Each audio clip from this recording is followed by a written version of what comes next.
दुनिया में तो लोग उस्मान गनी रजी अल्लाह अन्हु की जो शानों का जो ज़हूर देख चुके हैं। इंशाअल्लाह ताला क़यामत के दिन भी हज़रत उस्मान गनी रजी अल्लाह अन्हु को वो अज़ाज़ और वो शानों का ज़हूर जो होगा वो भी लोग देखेंगे। हज़रत उस्मान रजी अल्लाह अन्हु को वो अज़ाज़ और कराम से नवाजा जाएगा। मशरिक़ व मग़रिब के तमाम लोग रशक करेंगे, जैसा कि मुस्तदरक अलल सहीहीन में है। सैयदना अब्दुल्लाह बिन अब्बास रज़ी अल्लाह अन्हुमा से रवायत है, आपने फरमाया कि मैंने रसूलुल्लाह सल्लल्लाहु अलैहि वसल्लम की खिदमत व बरकत में हाजिर था।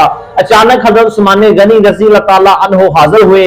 जब आप करीब आए तो हुज़ूर सल्लल्लाहु अलैहि वसल्लम ने इरशाद फरमाया, ए उस्मान, तुम इस हाल में शहीद किया जाएगा कि तुम सूरह बकरा की तिलावत कर रहे होंगे और तुम्हारा खून आयते करीमा अल्लाहु व हुवा समीउल अलीम जो है इस ऐत पर गिरेगा।